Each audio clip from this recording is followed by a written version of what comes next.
I never believed in ghosts or anything supernatural for that matter. I always thought the whole camping horror story thing was just for thrill seekers or people trying to get a cheap scare. I was wrong.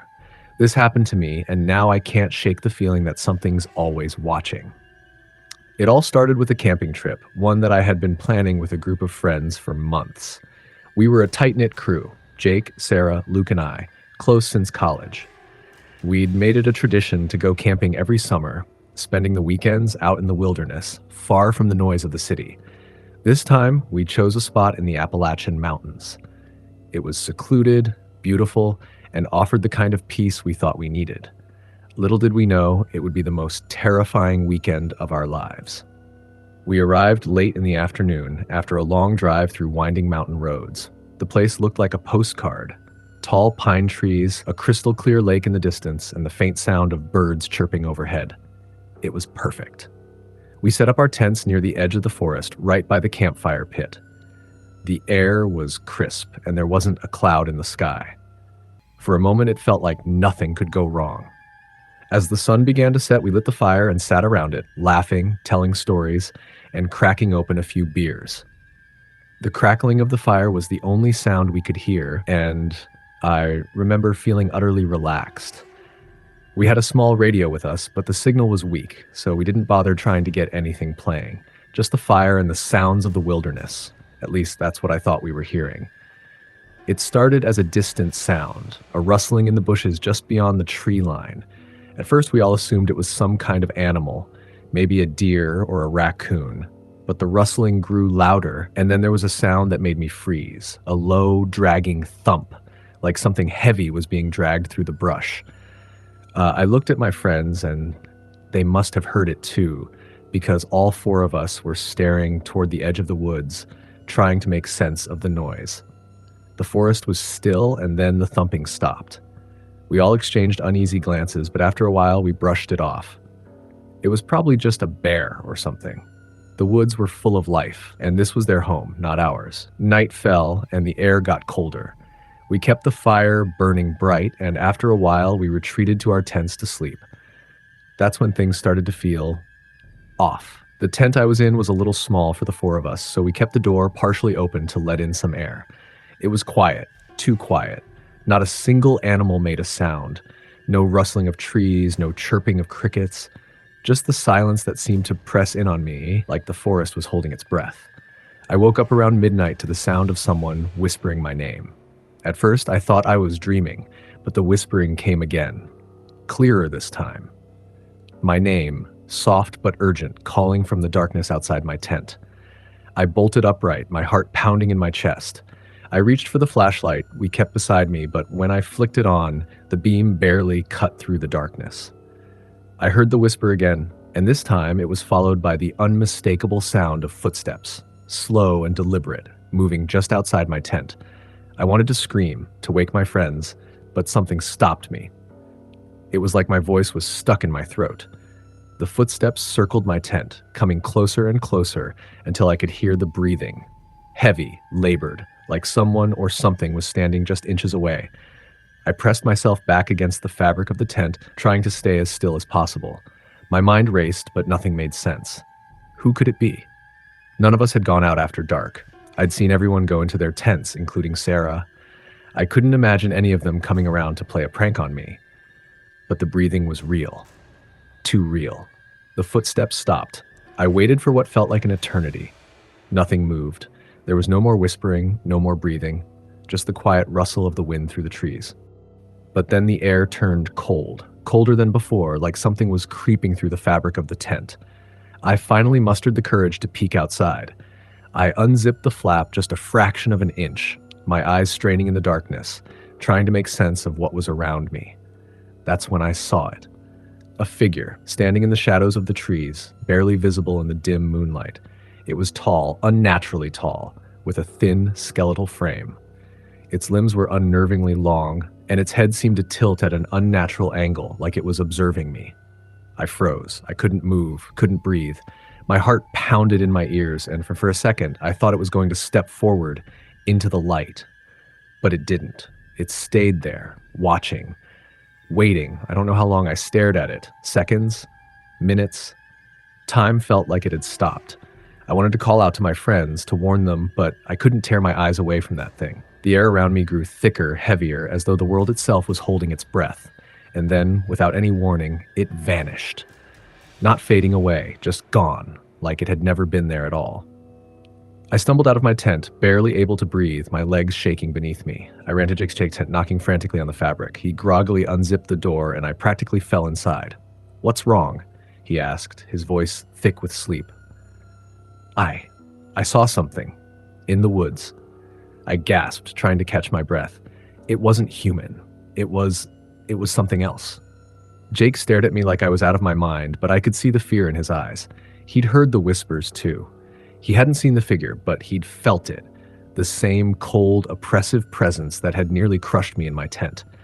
We woke up Sarah and Luke, and they were just as rattled. The whole night passed in tense silence. No one able to sleep. No one daring to leave the safety of the campfire. The next morning, we decided to pack up and leave. But before we could, Sarah noticed something strange near the edge of the woods. Footprints. Large, heavy prints, like something had been walking in the mud near our tents. And they weren't animal tracks. They were human-like, but off. The toes were elongated, and the arch of the foot was higher than it should have been. There was something unnatural about them. We all agreed it was time to go, but as we packed up, none of us spoke. The forest felt like it was alive with something we couldn't see, something that was watching us, waiting for us to leave. We didn't stay another night, and we didn't talk about what happened for a long time. To this day, I can't explain what we saw that night. I don't know if it was a ghost or some creature that I'll never understand, but whatever it wasn't human. And I'll never forget the feeling of being hunted, even when I knew I was supposed to be the one in control. Next story. I can still feel the chill running down my spine, even as I sit here telling you this. It's been years, but some things, some experiences never really leave you. My friends and I went camping that weekend in the middle of nowhere, just outside of this dense forest in the Appalachian Mountains.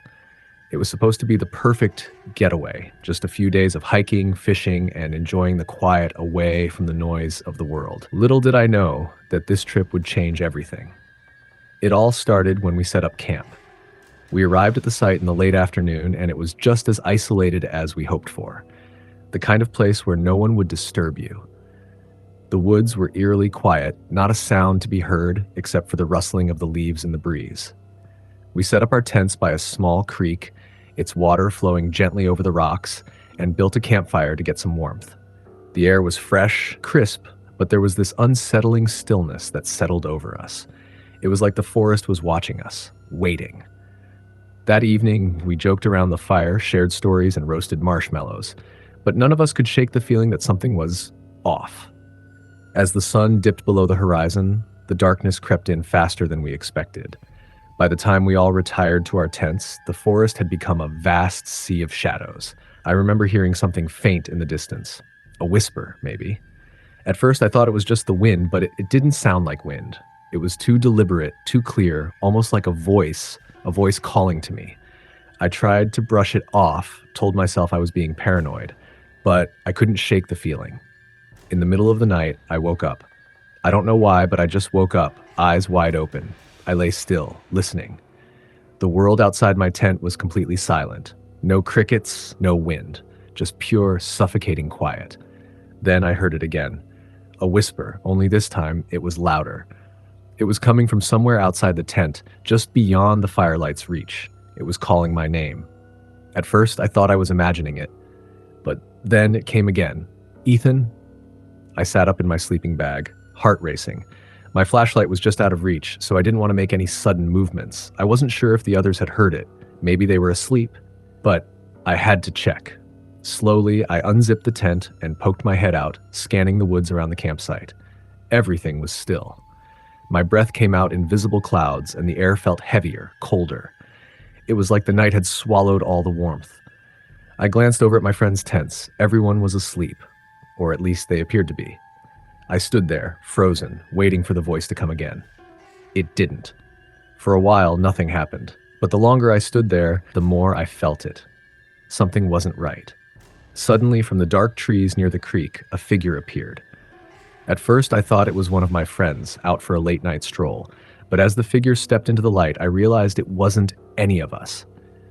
It was a person, but their movements were strange, jerky, like they were struggling to move properly. Their head was tilted at an odd angle, and they were wearing tattered clothing, almost as if they had been out here for days, maybe weeks. I should have screamed, should have run back into the tent, but my feet were glued to the ground. The figure took a step forward, and with each movement, I felt the air grow heavier, colder. The voice came again, this time from the figure itself. "Ethan, help me." It wasn't a whisper this time. It was a raspy, guttural voice, like someone who had been screaming for too long. I finally snapped out of my stupor and rushed into the tent, shaking my friends awake. But when I looked outside again, the figure was gone, vanished as if it had never been there.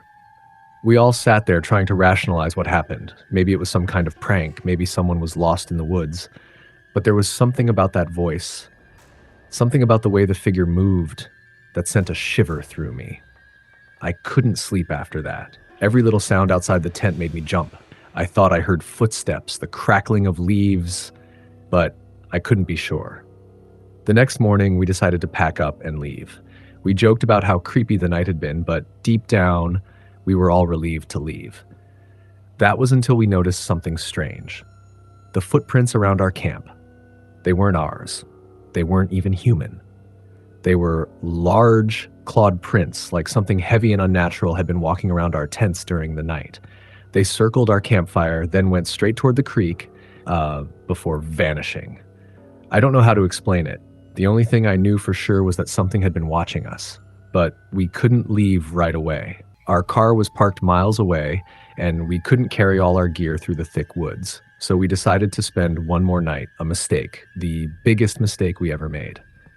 We set up the camp again, but the atmosphere was completely different. The air felt wrong, thick with tension. It was like the forest was alive, like it was breathing. Every rustle of leaves, every snap of a twig made our hearts skip a beat. We tried to shake off the fear, but none of us were comfortable. As darkness fell again, we gathered around the fire, trying to act normal.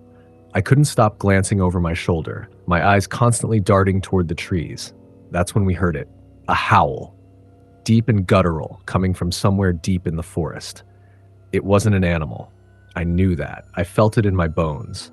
We were all silent for a moment. Then, one of my friends, Sarah, suggested we go check it out. As if on cue, the whisper came again. Clearer this time, almost mocking. "Ethan, Sarah, come closer." We all froze.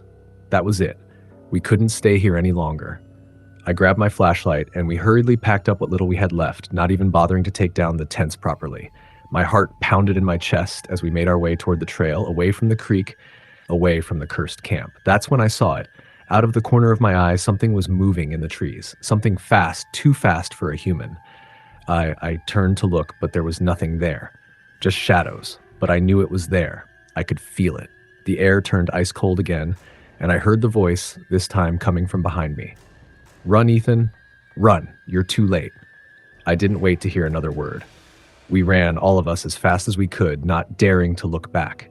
We ran until we reached the car, where we finally felt the safety of the lights and the hum of the engine. We didn't speak much during the drive back, just stared ahead, our minds racing. We didn't stop until we were far, far away from that place. I don't know what it was, what we saw or heard in those woods. Maybe it was just the isolation getting to us, our minds playing tricks. But I'll tell you one thing. I've never gone back to those mountains, and I never will. If you ever find yourself out there somewhere near those woods, don't listen to the whispers. Don't listen to the calls for help. Because whatever it is that's calling to you, it's not human, and it's not going to let you leave. Next story. I'll never forget the night we spent out there. It was supposed to be a typical camping trip, the kind we always did on weekends with friends. But something happened that night, something that still haunts me to this day. I can't stop thinking about it. I wish I could forget, but no matter how hard I try, the images keep coming back. It started off innocent enough. We drove to a secluded part of the forest, far from the bustling city and any signs of civilization. The air smelled fresh, the trees were tall and imposing, and the ground was soft with the remnants of fallen pine needles. We set up camp around sunset, built a fire, and joked around, telling old stories of creatures in the woods and paranormal encounters. Nothing too serious, just a way to pass the time. Everyone laughed, and we roasted marshmallows. The night was peaceful. But as the sun dipped below the horizon, something shifted in the air. The woods became unnervingly quiet. Not even the crickets were chirping, which struck me as odd. I thought it was just the stillness of the night, but it felt wrong. We were all sitting around the fire when Sarah, one of my best friends, mentioned she felt like someone was watching us. She laughed it off at first, but her voice was shaky. She had this nervous energy that made us all fall silent for a moment, trying to listen. At first, I thought it was just her imagination, but then I started to feel it too. That uneasy sensation that you get when you know something isn't quite right.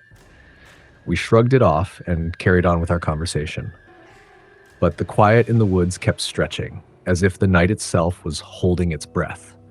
The fire crackled, and the warmth of the flames was the only thing that made us feel safe. For a moment, I felt at peace again. That's when we heard it. A snap. It was so faint at first, like a twig breaking under someone's weight. But it wasn't the usual sounds you hear when animals move through the forest. This was deliberate, almost like someone was trying to be stealthy. Everyone went silent at once, the air thick with tension. We all looked at each other, but no one said anything.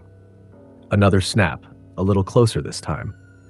I told myself it was just an animal, maybe a deer or a raccoon, but there was something about the sound that made my skin crawl. We all got up and began looking around the perimeter of our camp, scanning the darkness with our flashlights, but there was nothing there. At least, that's what I thought. Then we heard it. Voices. Low and muffled, almost like they were coming from deep within the woods. It was hard to make out any words, but the sound of it made my heart race. I turned to Sarah, who looked just as pale as I felt. Her eyes were wide, and she was shaking her head slowly. "I don't like this," she whispered.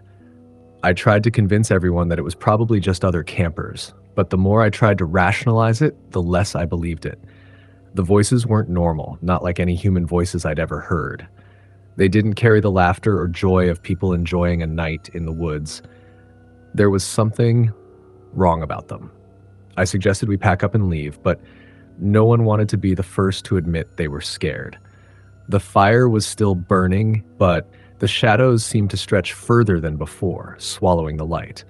I tried to keep calm, even though my instincts were screaming at me to run. Then it happened. A figure stepped out from the tree line, just beyond the reach of our campfire's light. It was tall, unnaturally tall, and completely still. My flashlight flickered as I pointed it toward the figure. My heart pounded in my chest, and I could hear the blood rushing in my ears. The figure didn't move. I wanted to call out, but my throat had closed up. My voice wouldn't come. I could feel the others staring at it too, frozen in place. Then the figure started to move. Slowly, deliberately, it took one step forward and then another. My stomach lurched. It wasn't walking like a person, not in a way that made any sense. The motion was jerky, like it was struggling to control its own movements. As it got closer, I could see its face, or what I thought was a face. It was pale, too pale. Its eyes were wide, unblinking, and the skin around its mouth was stretched thin, as if it had been pulled too tight. I couldn't look away, even though every part of me screamed to turn and run. Its eyes locked onto mine, and in that moment I felt it, like it was inside my head, like it could see every fear I'd ever had, every secret I'd kept. It was staring into my soul. Is it human?" Sarah whispered, her voice trembling. I couldn't answer her. I didn't have an answer. All I knew was that whatever that thing was, it was not supposed to be out there. Suddenly it spoke, not with a voice, but with a sound, a low and guttural hum that made my teeth ache. It wasn't a language I recognized, but it felt like it was pressing against my skull, trying to force its way into my mind. I felt dizzy, disoriented. It was almost like the sound was wrapping around me, suffocating me. Before I knew it, I was moving, running. I didn't think, I just acted. I grabbed Sarah's hand and pulled her along, screaming at the others to follow. We ran blindly through the trees, not caring about the branches scratching at our faces or the uneven ground beneath our feet. I could hear the others behind me, their footsteps echoing in the night. But the thing didn't follow us. Instead, we heard it stop, as if it was standing still, waiting for us to come back. I didn't dare look back. I couldn't. We made it to the truck. I don't know how, but we did. I slammed the door shut and we all climbed in, breathing hard. My hands were shaking and I was drenched in sweat. But when I looked around, I realized not everyone had made it. Dave was missing. We called out for him, but there was no answer. We honked the horn, shouted his name, but the forest swallowed the sound. It was as if he had never been there at all. We waited for hours. The fire had long since died out, and the night was unnervingly quiet again. No animals, no wind, just a suffocating silence that pressed in from all sides. And that feeling, the one I can't describe, but the one that makes you feel like something is wrong, something is waiting. By the time dawn broke, we made the decision to leave. We couldn't wait any longer. The woods felt like they were closing in on us, and we knew something was out there, watching, waiting for us to make a mistake. We never found Dave. The authorities came and searched, but there was no trace of him. No footprints, no signs of a struggle, nothing. It was as if he had just vanished. To this day, I still don't know what we saw that night or what happened to Dave. But I do know this, whatever it wasn't human. And I can feel it deep down that it's still out there waiting for the next group of campers to wander too close. So if you ever decide to camp out in the woods, remember this. Some things should never be disturbed, and some things should never be seen. Next story. I never thought I'd be the one to encounter something truly paranormal. My friends and I always enjoyed going on weekend road trips, exploring old towns, or hiking through remote areas. But the trip to that small town, the one we stumbled upon by accident, turned out to be something that I can't explain, and I wish I never had. It all began on a lazy Sunday when my friends, Jason, Lucas, and Sarah, decided we should take a day trip to somewhere new. We didn't have a particular destination in mind, but we'd heard about a small town tucked away in the mountains that sounded interesting. It wasn't on any major map, and locals rarely talked about it, which was enough to pique our curiosity. We packed up our stuff, hopped in my car, and set off. The drive was smooth for the first few hours. The scenery was beautiful, with sprawling fields and thick forests stretching out on either side. But as we got further into the mountains, things started to get odd. The GPS began acting up, losing signal more often than not. At one point, it had us taking a turn onto a dirt road that wasn't even on the map. We figured we could always turn around, but the road was oddly inviting, so we kept going. The further we drove, the less we saw of other cars. It felt as though we were the only ones on the road. No signs, no houses, just endless trees and hills. Eventually, we saw a sign. Welcome to Gray Hollow. We all stared at it, confused. There was no town listed on the maps, and it was barely noticeable from the main road, hidden behind a thick line of trees. Yet, there it was. We decided to stop and explore, thinking it'd be a fun detour. As we passed through the sign, we immediately felt the atmosphere change. The air was cooler here, almost damp, and the sunlight filtered through the trees in an eerie way. The road was narrow, barely wide enough for the car, and the houses, if you could call them that, were old, decrepit, and spaced far apart. There was something unsettling about the quietness, like the town was abandoned, or worse, forgotten. Jason suggested we take a walk around and maybe grab some food at the local diner. But as we walked, we noticed something strange. Not a single person was out. It was as if the entire town was empty. We passed houses with closed blinds and windows, overgrown gardens, and rusted fences. There was no sound, not even the chirping of birds or the hum of insects. The town was silent, like it was frozen in time. We found the diner at the end of the street, a small, run-down building that had seen better days. The lights were on inside, and a faint glow from the neon sign above flickered, casting an unsettling light on the street. We hesitated for a moment, but hunger won out, and we decided to go in. The door creaked as we pushed it open. The interior was dark, with just a few lamps dimly lighting the room. The smell of stale coffee lingered in the air. Behind the counter stood an older man, his face covered with a grizzled beard and his eyes hidden behind thick glasses. He didn't greet us, just nodded as we entered. 4 coffees, please, Jason said, trying to make small talk. The man didn't answer, just walked over to a pot and poured us each a cup. We sat down at a table left, still trying to figure out what was going on in this strange place. There was something off about the diner, about the man, too. The way he moved, slow and deliberate, as if he was carefully choosing every action. We tried to start a conversation with him, asking about the town, but his answers were vague, curt, and filled with long pauses. His eyes never left his hands as he worked. "What's this place called again?" Sarah asked, breaking the silence. "Gray Hollow," the man replied, his voice low. He said it like it was a secret, as if saying the name itself carried weight. "What's it like around here?" Lucas inquired, hoping for more details. The man didn't answer at first. Then, after a long pause, he said, "Not many visitors come here. People don't stay long." His voice was almost a whisper. We all exchanged uneasy glances. There was something about his tone that made us all feel uncomfortable. Suddenly, the diner door swung open, and we all looked up. A man had entered. He was wearing old, ragged clothes, his face pale and gaunt, as if he hadn't seen the sun in years. He walked slowly toward the counter, his eyes never meeting ours. He ordered a coffee in the same quiet, deliberate way the older man had served us. But as he turned to leave, he paused, his gaze lingering on us for a moment. And then he smiled. It was a smile that didn't reach his eyes, a smile that felt wrong, like he was hiding something. "Better leave soon," he muttered, his voice cold and distant. "Before it gets dark." We didn't know how to respond. He left as quickly as he came, and the door slammed shut behind him. The older man behind the counter didn't react at all. He just went back to wiping down the counter, as though nothing had happened. The words "before it gets dark" echoed in my mind as we sat there, unsure of what to do. We paid for our coffees and left the diner, walking back out into the quiet, lifeless street. The moment we stepped outside, the temperature dropped. The sun, which had been high in the sky just a moment ago, seemed to vanish behind thick clouds. A fog rolled in from the woods, shrouding everything in a ghostly mist. The entire town seemed to be swallowed by it.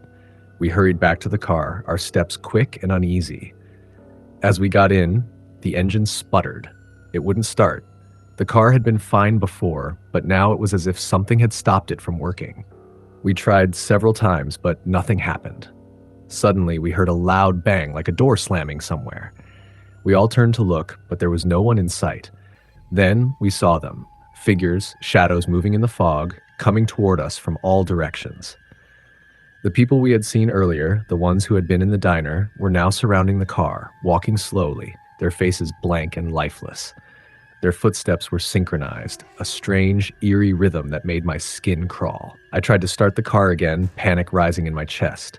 The figures got closer, their movements slow, deliberate, and the man's words echoed in my mind once more. "Before it gets dark."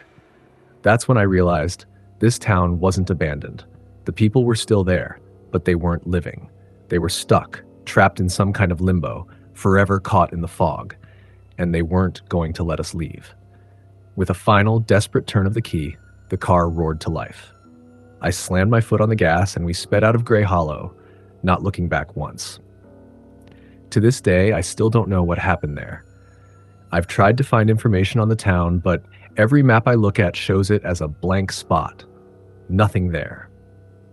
My friends and I never spoke about it again, but we all know something in that place was wrong. And no matter how far we've driven, no matter how many roads we've traveled, I can still feel the fog following me, waiting for the next time it gets dark. Next story. I didn't believe in ghosts, or at least I didn't until the day I spent in the old mansion on the hill. It was supposed to be a quick, harmless adventure, just a few friends looking to explore an abandoned house. We'd heard rumors about it for years, but I never thought there was any truth to them. I learned the hard way that sometimes curiosity kills more than just the cat.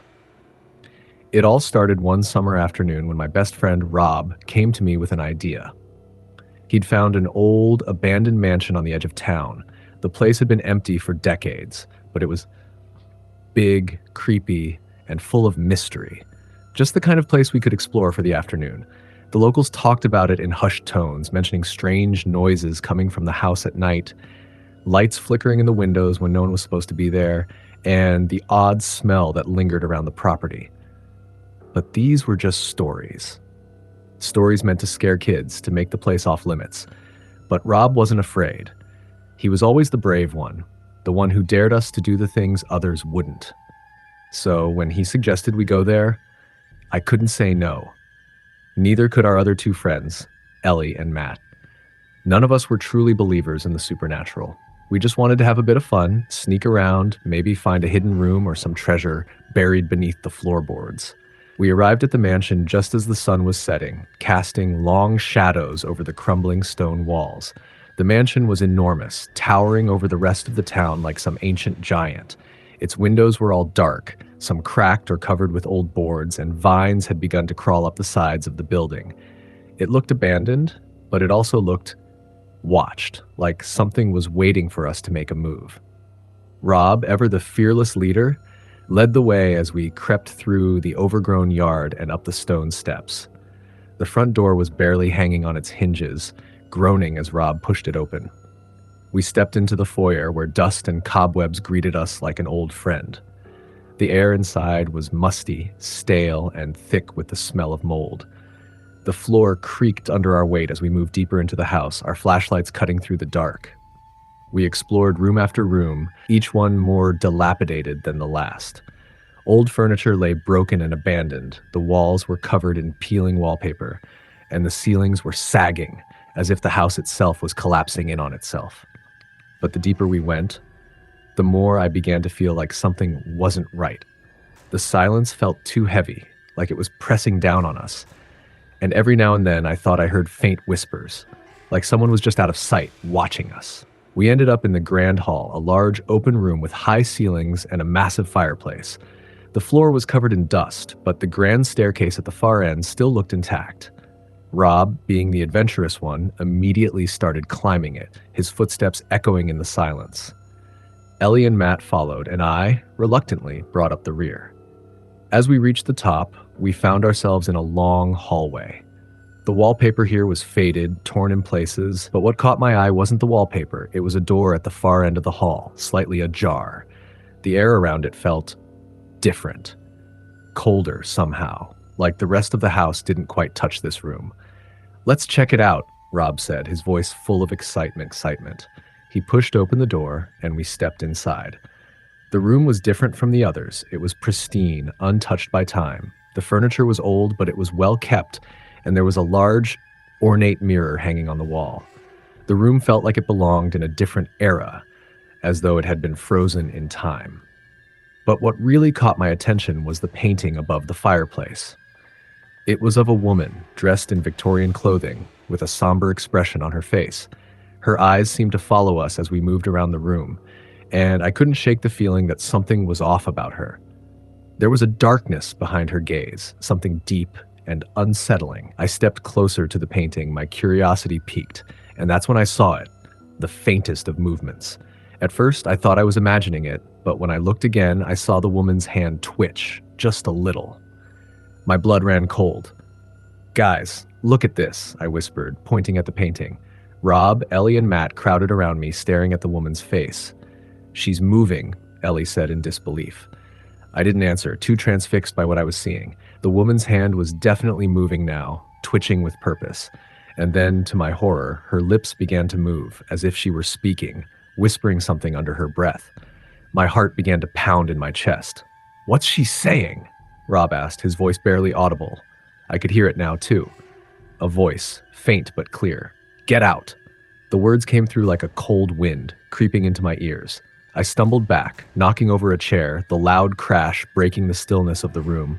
Before anyone could react, the temperature dropped. I could see my breath in the air, white and frosty. A cold, unnatural chill spread through the room, and the shadows seemed to stretch, grow longer, as though the house itself was reaching out to grab us. Ellie screamed. We turned toward the door, but it was gone. The hallway, the stairs, everything we had passed on the way up was now a void of blackness. We were trapped in the room with the painting. The walls seemed to close in on us, the mirror reflecting only darkness behind us, and then the whispers grew louder. "Leave now, or else." The voice, the woman's voice, was no longer a whisper. It was a command, a threat, and it was coming from everywhere. We ran. We didn't even look back. We dashed through the house, the walls closing in behind us, the air thick with that chilling presence. The house seemed to be alive, shifting and groaning as we raced for the front door.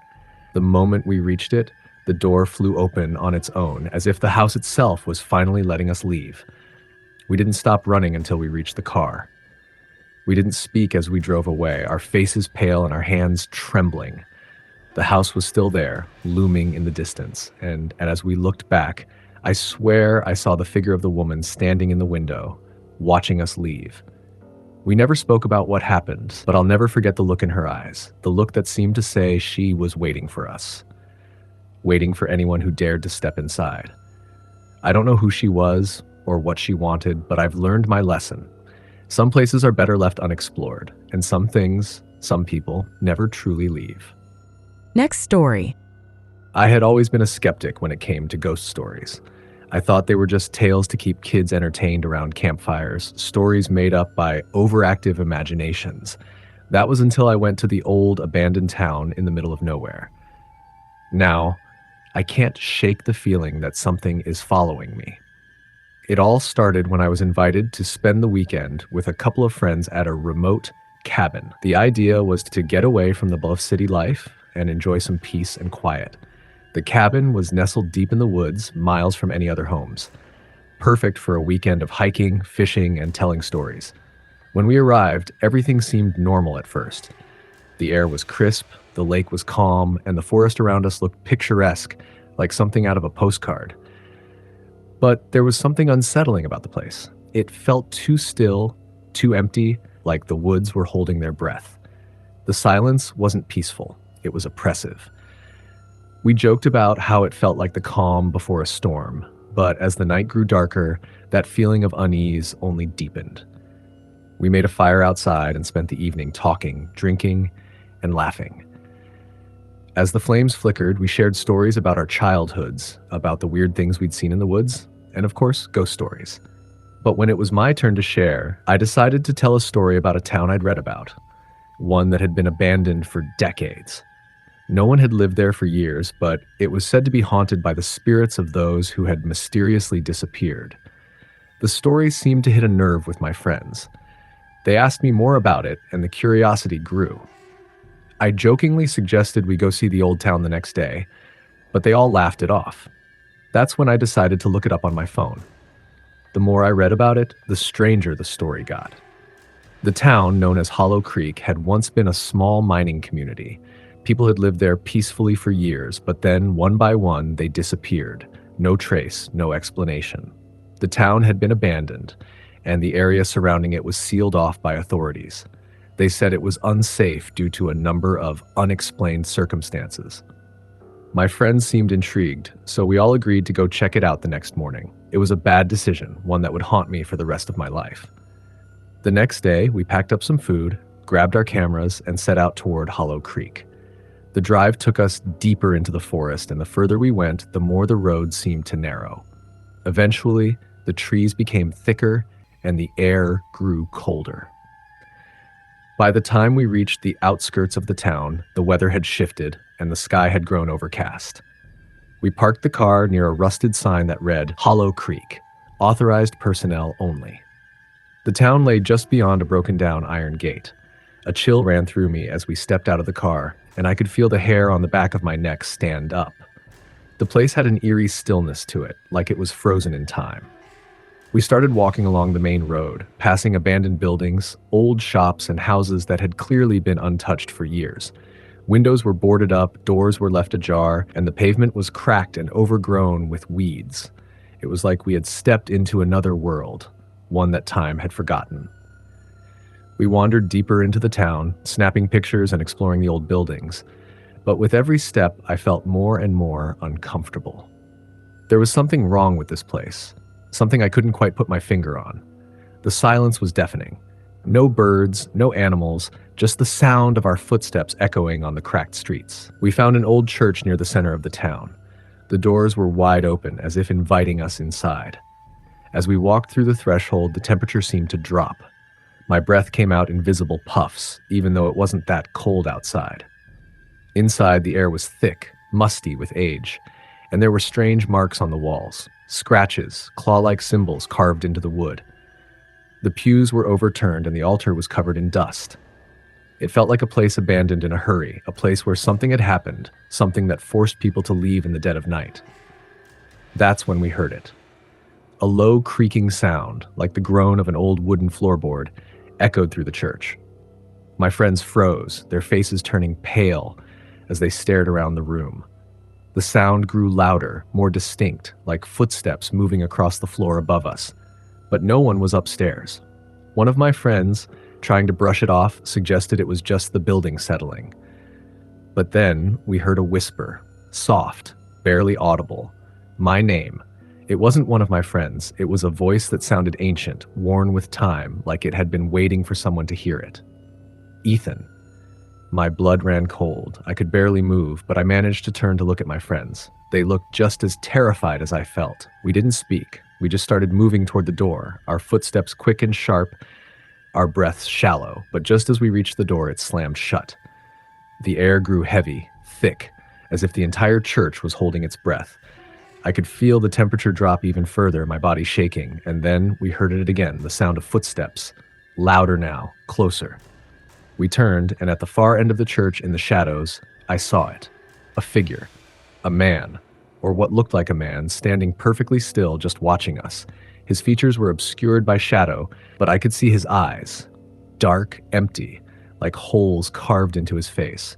His skin was pale, stretched tight over bone, and his clothes were old-fashioned, like something from the 1800s. But the worst part was the way he moved. He didn't walk toward us. He just glided as though he was floating above the ground. I don't remember who screamed first, but we all ran. The door flew open, and we bolted out of the church, scrambling back to the car. We didn't stop to look back. I didn't stop until we were miles away from Hollow Creek. None of us spoke a word on the drive home. I couldn't explain what had happened, but one thing was clear. We had disturbed something in that town. Something old, something dark. And now it feels like it's following me. Since that trip, I've heard the whispers at night. Sometimes I can feel someone standing just behind me, watching. And every now and then I catch a glimpse of someone standing in the distance, just out of reach in the corner of my vision. But when I turn to look, they're gone. I wish I could forget about Hollow Creek, but I can't. It's always with me now, just waiting, watching. Next story. It was supposed to be an ordinary weekend camping trip. A break from the routine, a chance to reconnect with nature. My friends and I, there were 4 of us in total, had been planning this for months. The weather was perfect, the skies were clear, and the forecast promised no rain. We were excited to escape the constant distractions of life and find some peace in the wilderness. We chose a remote campsite near the edge of a forest, deep enough that there would be no cell service, no other campers for miles. The perfect spot for some solitude. We arrived in the late afternoon, just as the sun began to dip behind the trees. The air was crisp, and the smell of pine filled the atmosphere. We unloaded the car, set up our tents, and quickly got a fire going. As the flames crackled and the light began to fade, we started telling stories. It was the usual mix of ghost tales and jokes. Nothing out of the ordinary. That night, the forest felt alive. You know how it is when you're out in nature, in the dark, how every sound feels amplified, the rustle of leaves, the call of an owl, the snap of a twig. But there was something different about this place, something unsettling. Even my friends, who normally weren't fazed by the woods, seemed a little on edge. We brushed it off as just being in a new place, not fully used to the sounds of the forest. Around midnight, we were all sitting around the fire when I first noticed it. A flickering light in the distance, just beyond the tree line. I squinted, trying to make sense of it. At first, I thought it was another camper, maybe someone else out there trying to set up a fire or signal us. But there was no sound, no movement, just the eerie light swaying slightly as if blown by the wind. "Hey, do you guys see that?" I asked, pointing.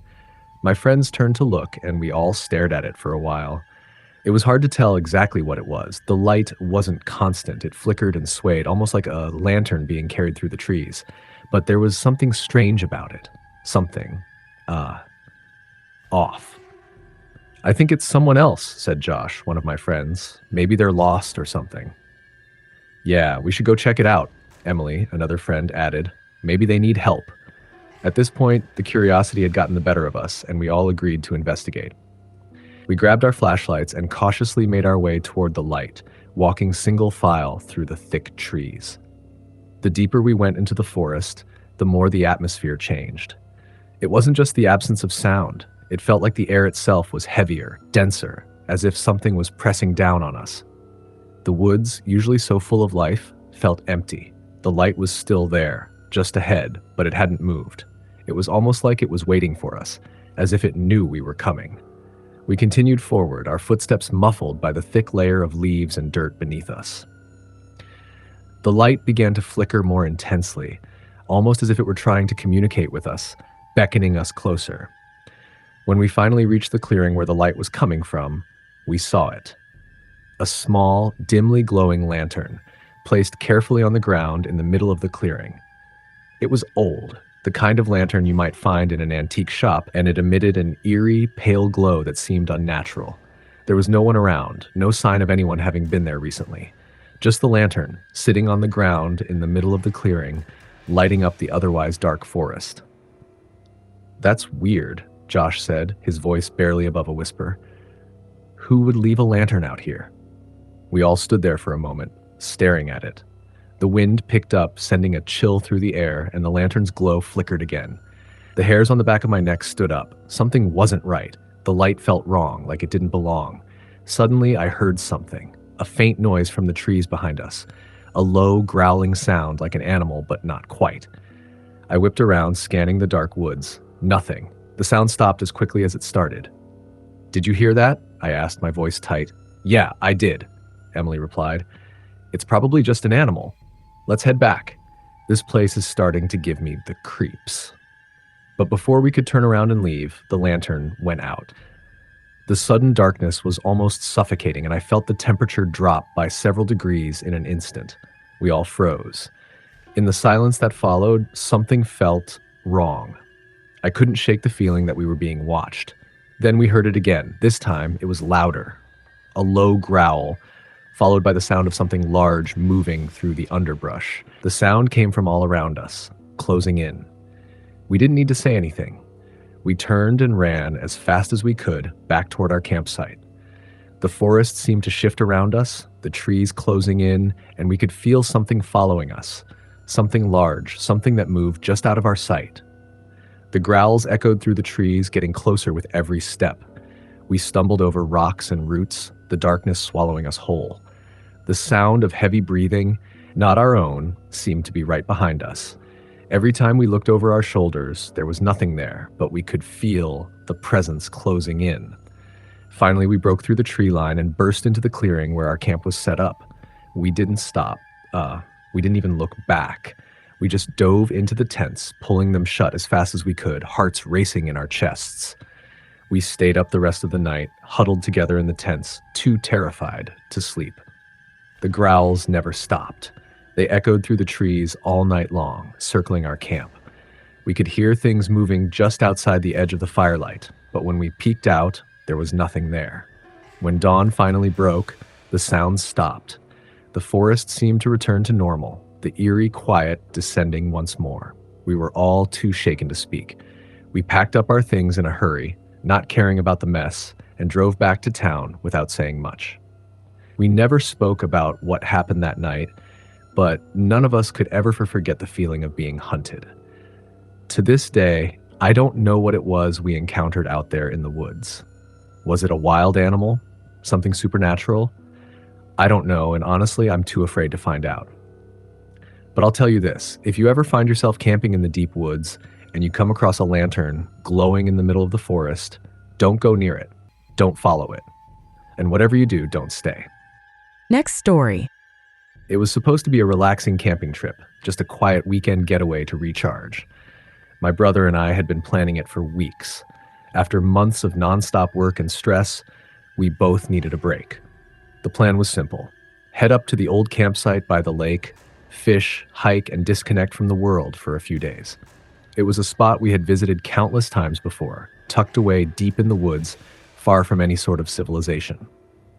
We knew it well, so we weren't expecting any surprises.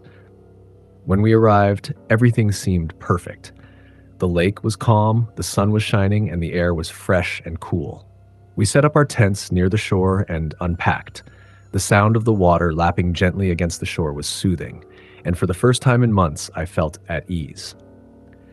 As the afternoon passed, we fished, swam a bit, and cooked over the campfire. It felt like the world had slowed down, just like it always did when we came here. As evening fell, we sat by the fire, chatting and roasting marshmallows. My brother Adam was talking about work, but I wasn't really listening.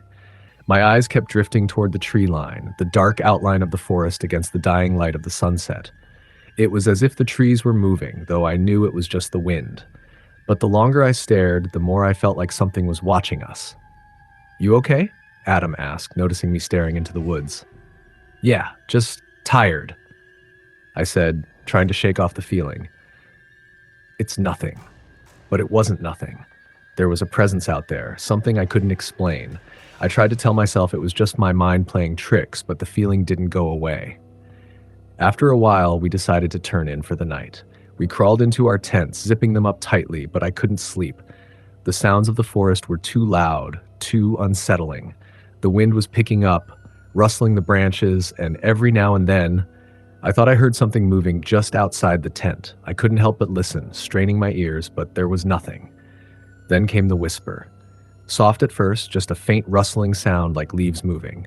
But then it came again, closer. My heart pounded in my chest. It was like someone was whispering my name just beyond the tent. "Ben." I froze. I didn't dare move, didn't dare make a sound. I thought maybe it was just my mind, maybe the wind. But the whisper came again. "Ben, come out." My breath caught in my throat. I glanced over at Adam, who was sleeping soundly, oblivious to whatever was happening outside. I didn't want to wake him, but I couldn't ignore it. Someone, or something, was out there. I lay perfectly still, hoping whatever it was would go away. But it didn't. The whispering continued, growing louder. The voice was soft, almost childlike, but there was something sinister about it. Something that made the hair on the back of my neck stand up. I couldn't take it anymore. Slowly, I unzipped my tent and crawled out, trying to make as little noise as possible. The forest was dark, pitch black beyond the reach of the firelight. The air was cold, and I could feel my breath fogging up in front of me. I couldn't shake the feeling that I was being watched. "Ben, come closer." It came from the woods, from somewhere deeper within the trees. The voice was clear now, distinct, like it was right there, just beyond the light. I stood frozen, unsure whether to run back to the safety of the tent or find out where the voice was coming from. But the curiosity, it was like a pull, something inside me telling me to go. I took a few hesitant steps toward the tree line, my feet crunching on the dry leaves beneath me. The voice was coming from further in, and despite every instinct telling me to turn around, I pressed on. The air felt wrong, heavier. The sounds of the forest seemed muted, as though the world had quieted itself just for me. The voice wasn't calling my name anymore. It was whispering something else, something I couldn't quite make out. I reached the edge of the trees where the forest grew dense and the shadows were thick. I hesitated for a moment, but then, without thinking, I stepped into the darkness. The temperature dropped immediately and the whispering stopped. The silence was absolute, suffocating. That's when I saw it. There, in the shadows of the trees, something was moving. It wasn't human, it wasn't even animal. It was like a distortion in the air, shifting, almost like a mirage.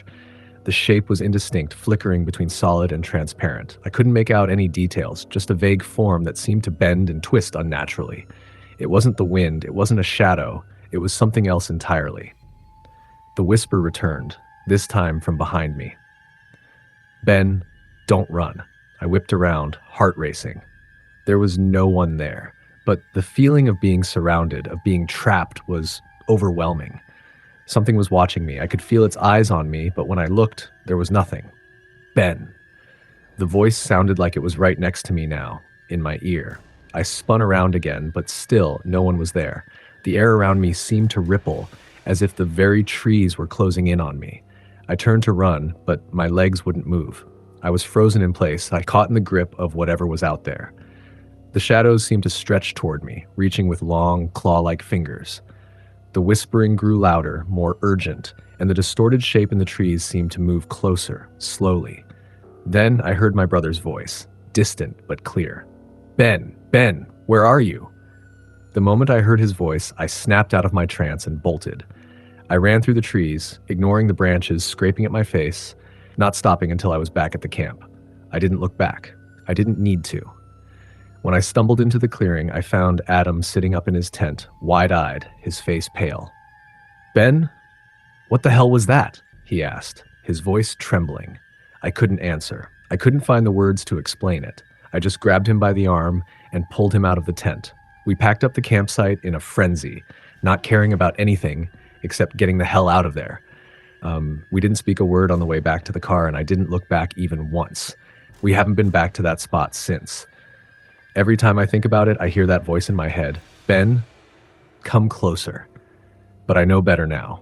Some things in the woods, some things that whisper your name, should never be followed. Next story. We were supposed to be having fun. It was a group of 5 of us, friends from college, planning the perfect weekend camping trip in the forested hills of Oregon. The kind of place where cell phones didn't work, where we could unplug and get away from everything for a few days. We'd hiked there, carrying our tents and gear, excited for the adventure. But none of us expected it to turn into a nightmare. I wish I could go back and stop it from happening. It was a warm, sunny afternoon when we set up camp. We found a spot near a small clearing, surrounded by towering pine trees. The air smelled like fresh pine and earth, and the only sounds were the rustling of leaves and the occasional bird call. It was idyllic, really. After getting the fire going and unpacking, we spent the afternoon hiking around, taking in the beauty of the area. None of us paid any attention to the fact that the forest felt quiet. Not silent, but unnaturally so. There were no animal sounds, no insects, just the soft rustling of the wind in the trees. That night, as the sun set and the fire crackled, we settled into a comfortable routine. We laughed, told stories, and roasted marshmallows. It was the kind of night where everything felt perfect, like time was standing still. But then, just as we were about to settle down for bed, something happened. It started with a sound, a sharp, high-pitched whistle, almost like a bird, but deeper. I remember looking up, searching the trees. It wasn't an animal. It didn't sound like anything I'd ever heard before. We all went quiet, listening. The whistle came again, this time from farther away, deeper into the forest. Probably a bird, my friend Jake said, trying to brush it off. But there was something unsettling about it. It didn't sit right with me. And as the night grew darker, the sounds didn't stop. That whistle came back every so often, always from deeper in the woods. Then there were other sounds, too. Distant footsteps, rustling like someone was moving through the forest just out of sight. Maybe it's someone else camping out here, Emily, one of my friends, suggested. But the more we heard, the more I started to think it wasn't another camper. The noises weren't random. They were deliberate, like something was trying to lead us somewhere. When we finally decided to turn in for the night, the sounds didn't stop. They continued, soft at first, and then growing louder as the hours passed. I was trying to sleep, but every time I closed my eyes, I felt as though something was watching me.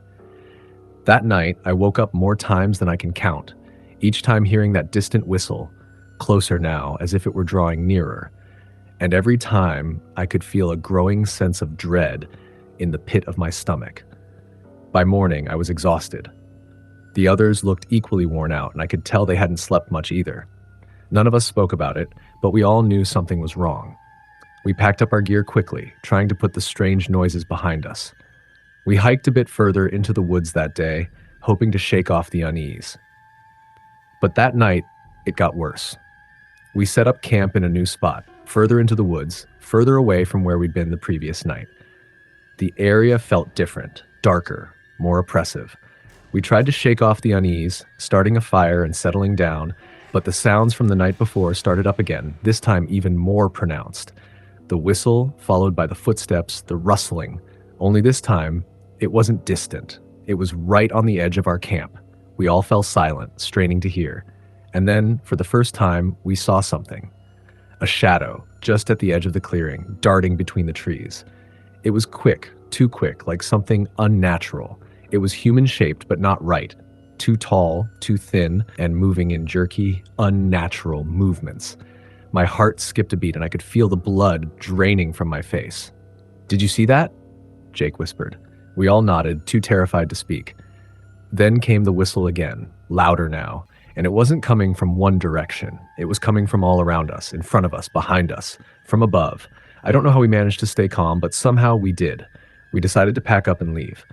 But as we began to move, the forest seemed to close in on us.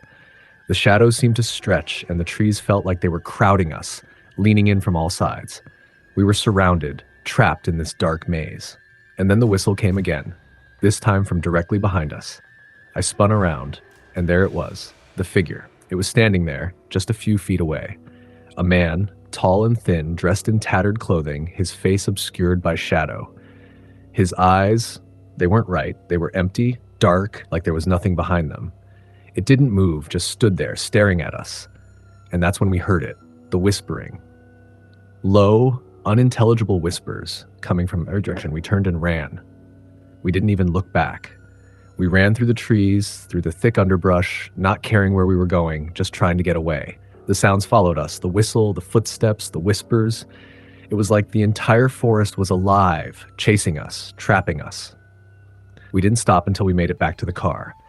Out of breath, shaking, we climbed into the vehicle and drove off, none of us saying a word. We didn't stop until we were miles away from that forest. And when we finally did, we didn't even have the courage to talk about what happened. None of us wanted to admit it, but we all knew that whatever we encountered in those woods wasn't human. We left Oregon the next morning, and I haven't been camping since. That feeling, the one of being hunted, it's still with me. I still hear the whistle sometimes, in my dreams, or when I'm alone in the dark. It's like the forest never really let us go. If you ever find yourself in the woods, far from civilization, remember this. Not every shadow is a trick of the light, and not every sound is the wind. Some things in the forest don't want to be found. Next story. I never expected my first solo camping trip to turn into a nightmare. I thought I'd go out, enjoy the quiet of nature, and maybe do a little hiking. But what happened that weekend, I can't explain. To this day, I can't shake the feeling that something or someone is still following me. I'm a city guy, born and raised, but I always wanted to experience the great outdoors. So when I had a long weekend free, I decided to take the plunge. I found a remote campground in the Pacific Northwest, far enough from the nearest town that I would be alone with nature. It sounded perfect. The reviews said it was peaceful and beautiful, surrounded by dense forest and only a few other campers. Exactly what I was looking for. I arrived late on a Friday afternoon and the place was eerily quiet. There was a single ranger station at the entrance, but it seemed abandoned. The gate was open, so I drove in and set up camp near a small lake. The air was crisp and the evening sky was painted with streaks of orange and purple as the sun dipped below the horizon. I pitched my tent, built a fire, and sat down to enjoy the peace. The crackling of the fire and the chirping of distant birds were the only sounds. As night settled in, the forest felt more alive than I expected. There were rustlings in the trees, the occasional snap of twigs underfoot. I tried not to let my imagination get the best of me, but the longer I sat by the fire, the more uneasy I became. The forest wasn't empty. There was something there.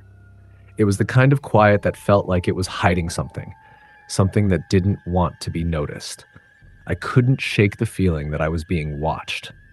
Every now and then, I'd turn my head, catching a glimpse of movement out of the corner of my eye. It was never clear, just shadows flitting between the trees.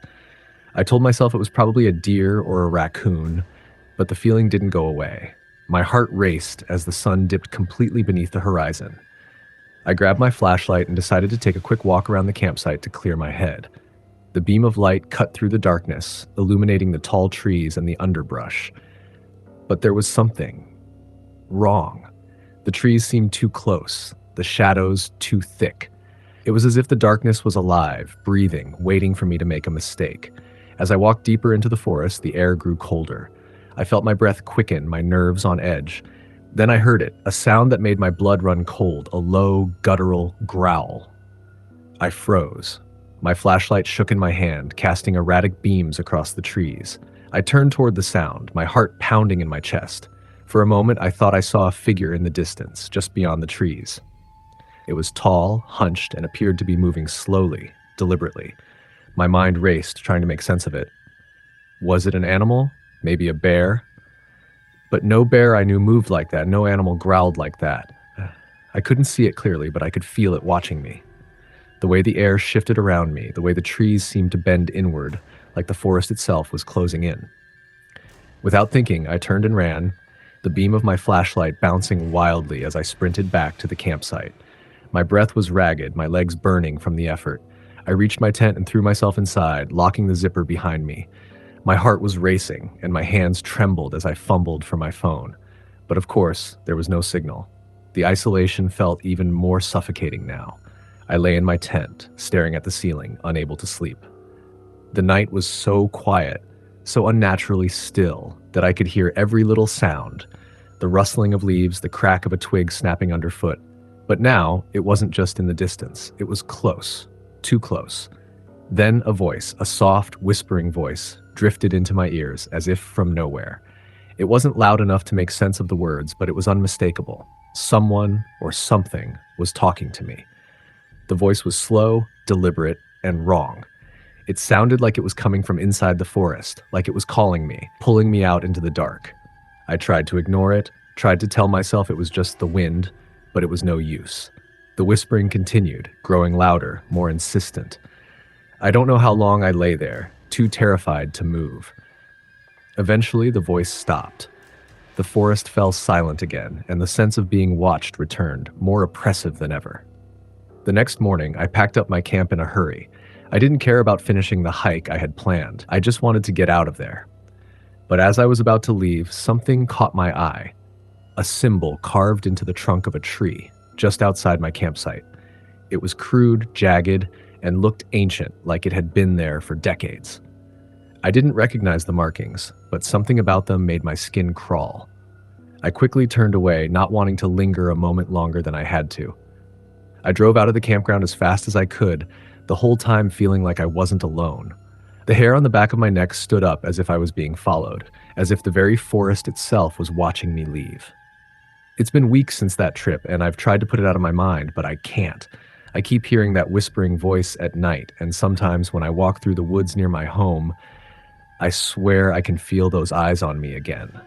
Like the forest hasn't let me go. And sometimes, just sometimes, I hear that growl again.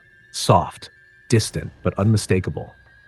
I don't know what I encountered that weekend, but I know I'll never be going back to that place. Some places, some woods, hold things that should never be disturbed, and I think I might have disturbed something that was never meant to be found.